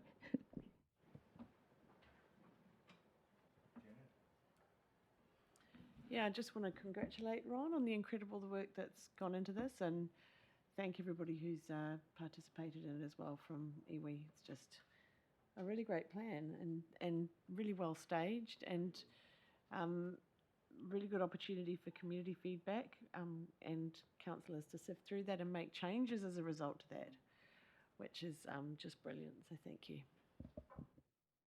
Perhaps just a response, Ron. I think you said earlier in the presentation about the overall management of speed limitation and speed management through bylaws. Was that right, that you referred to that? Because I do recall in my time with the Otaki Community Board, I thought that we had used the bylaws to take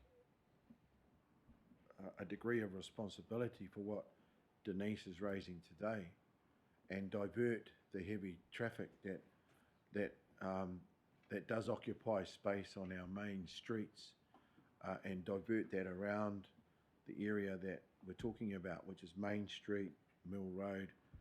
So that may be something that sits in a different space now, but I have a recollection of us trying to do our best to accommodate the concerns of community regarding heavy traffic occupying the Main Street area and occupying those main thoroughfares where our children are on their way to schools and things. So it's just a reflection, really. And then this is probably not at all going to contribute to the importance of your presentation, but was there any way of validating the information you've generated about people jumping out of buildings? I just was interested to know how you get that information. Well, just in response, we've inherited that. That was provided from Auckland Transport, and I imagine they've got that from some scholarly journal. I mean, I can find that information if required. Just an unhelpful remark, really. What I wouldn't mind adding, if that's right with you, is in terms of the speed management plan, the whole idea is, you'll notice with this one, it's been quite targeted, around schools. But the whole idea is, as we go forward, we really want to look more network-wide, and we want to say, right, we've got this road, say, for heavy traffic, shall we say, like Riverbank Road. And if that is what the proposal is, what we don't want to do then is put, for example, raise safety platforms everywhere. You might put the odd pedestrian refuge to help people get across the road. And if we start thinking that way network-wide, then it's done as a series of layers over a number of years, and then that is actually the strength of the plan, as opposed to doing a road here and a road there. So that's our opportunity, going forward.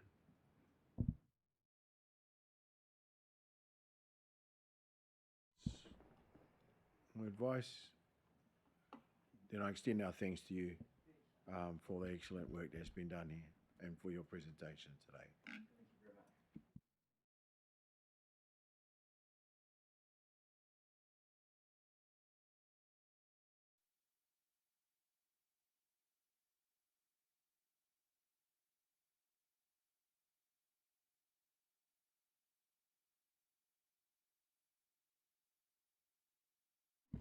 can I refer us back to item 9 on our Ngā Take Tārewa on page 17 and 17, 18 and 19.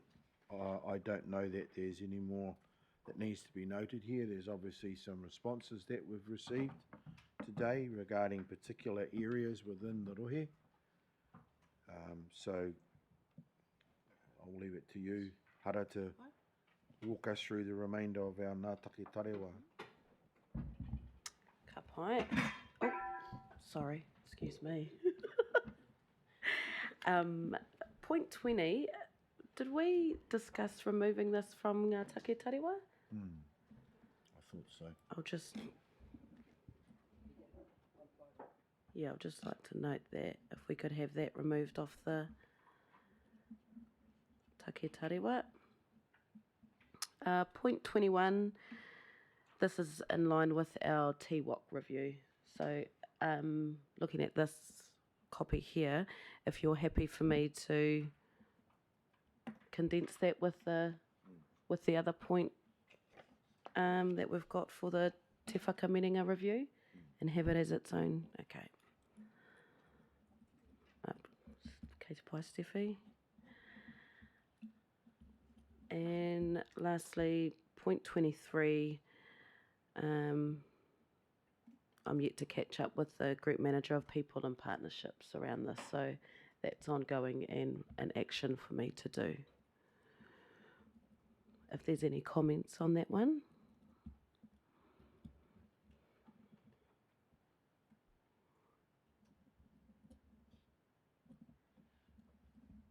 Could I perhaps just suggest that whilst this is sitting here, this request that I made was based on a response that we provided. So could I ask, therefore, that the narrative that was generated is included in the update of the Ngā Take Tārewa so we can see what the reference was for members of Te Whakaminenga?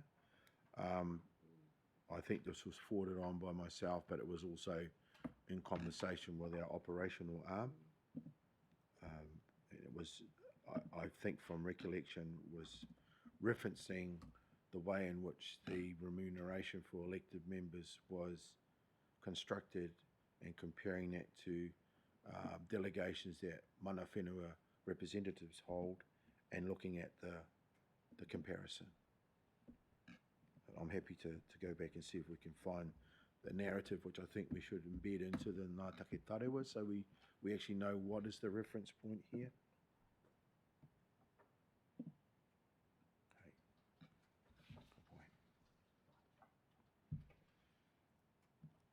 Ko bitu tēnei wahanga.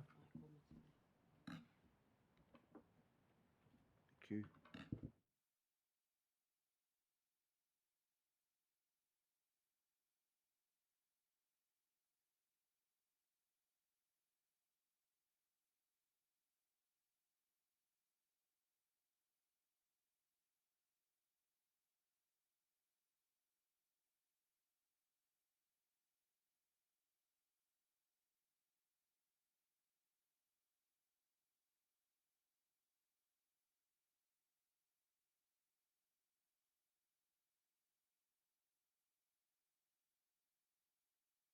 Eight.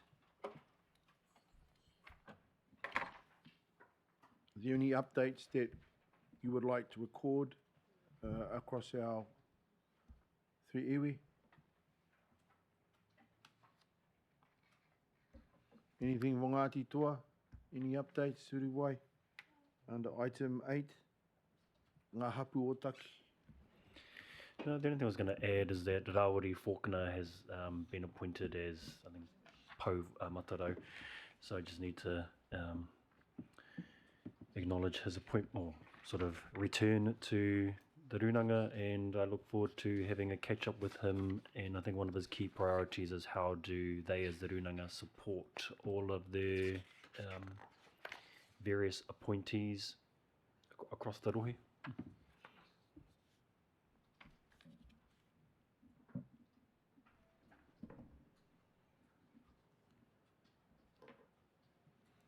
Tēnā koe huri wai. Any additional updates from Ngā Hapu o Taki that we haven't covered Not really, apart from the claims hearings coming up, and we'll probably submit a leave of absence during that week and close the office during that week because we'll be quite busy. So October 2nd to 9th, yeah, first week of October, and then we also have other claims of other hapu that we'll be supporting as well. So those dates we've yet to confirm. End of November, Yeah. the first week in December is the final summation for the. Yeah, so we'll confirm all those dates, but that is our main priority on our list right now, and all focus is there. Then perhaps as a record of today's meeting, we could just provide those dates for hearing weeks 14 and hearing week 15, which will conclude the year, and effectively the tangata whenua component of the Y2200 inquiry for the Raukawa phase. I don't have anything else to add from Tatiawa ki whakarongotai at this point.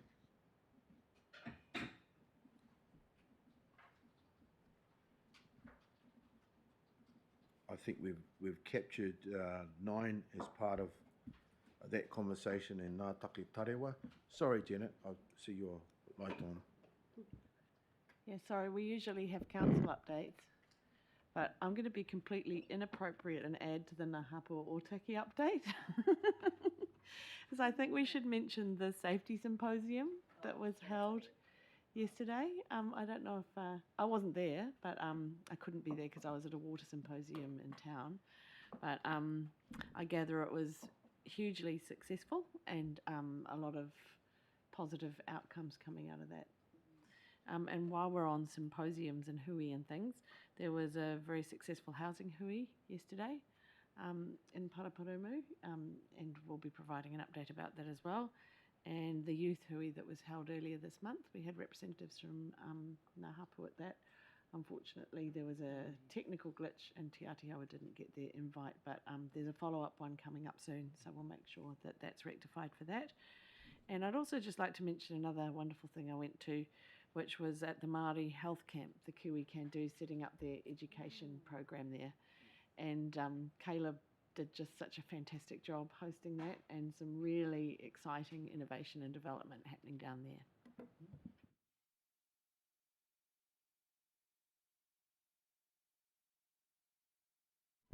Thank you, Janet. I think it would be nice if we could just capture the essence of the report from Janet on those various hui. We incorporate that perhaps into the reporting mechanism of the meeting today, as opposed to Ngā Take Tārewa.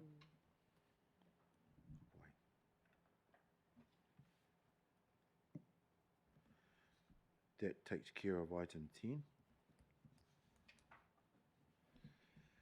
Te whakawhiti kōrero, correspondence, item 11. Has anyone been writing to me that I'm not aware of?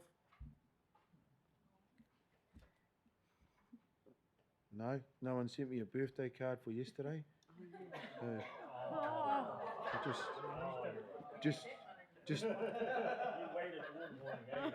Just to shame you all out. I'll share this with you. I went and enjoyed a meal with my wahine last night, and a group of 6 people sat at a table across from us, and this old wahine, this old kuia, came and was sat down, and they got the staff got her cushions and things. You could tell she was the important person of this meeting of family members.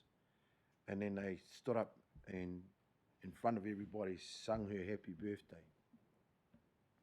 So typically I couldn't be left out of that celebration, and went over and greeted her and said to her, excuse me for imposing on you, but happy birthday. It's my birthday too. You're the only the 4th person on the planet that I've ever met who has the privilege of being born on the 11th of the 9th. The only other reference I've ever heard about it is they turned it all around and called it 9/11. And we were more important than that before that moment in history happened. So to share that. That was a lovely experience for me to meet this lady, complete stranger yesterday, and to celebrate our day. All right, so there's definitely no correspondence that I've received. Item 12, future agenda requests. I think we've probably included some new items, but are there any other items that members would like us to add to our agenda moving forward? And obviously, if after today something materialises, please bring that to my attention. I just do wonder, through you, Mr. Chair, if we should pull Waitangi Day out as a separate update rather than having it in matters under action, seeing as you've highlighted the urgency of that and there's now an opportunity to expand that work.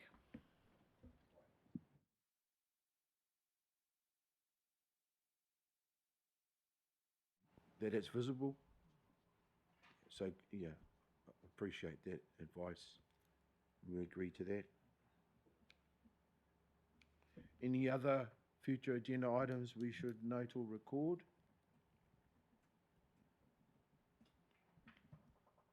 Well, me haere tātou. Te whakaunga o ngā amiki kāore e wātia ki te marea. Confirmation of public excluded minutes. There was I don't believe we have anything that is excluded that needs to be included. A kei te wā whakamutunga o tātou. Au hoatu te toko ki a tātou nei kaumātua, rākau o te ora. Nau nei e whakakapi tēnei tō tātou nei huihuinga. Muri tēnā e haere ana tātou ki te kai. Kei a koe te wā. Koro. Ai, mihi atu ki ngā kōrero ko whaere ki ti roto i tēnei o tātou whare. Anō reira, ngā mihi nui, ngā mihi aroha o te rāhuatanga.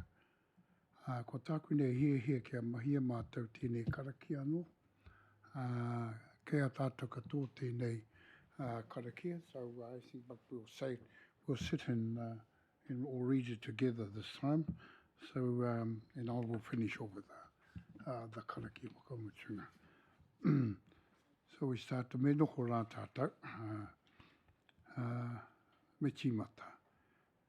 E mātou e whiri ana, e ngā take kei mua i o mātou aro. E pono ana mātou kia kaha tonu ki te whakapau mahara hua pai mō ngā hāpori e mahi nei mātou. Me kaha hoki mātou katoa kia whai hua, kia whai tō tika tā mātou mahi. Mā te maia, te titiro whakamua, me te hihiri ka tae te arahi i roto i te kotahitanga me te aroha. Kia tau ngā manaakitanga ki rune a tātou katoa. Kia tau ngā manaakitanga ki rune a tātou katoa. Kia huai te mākihi. Kia toi te kupu, kia toi te reo. Kia toi te mauri, kia toi te wairua, kia toi te whenua. Kia toi rā te aroha, te tahi ki te tahi. Haumi e, hui e, tā e ki e. Kia ora tātou.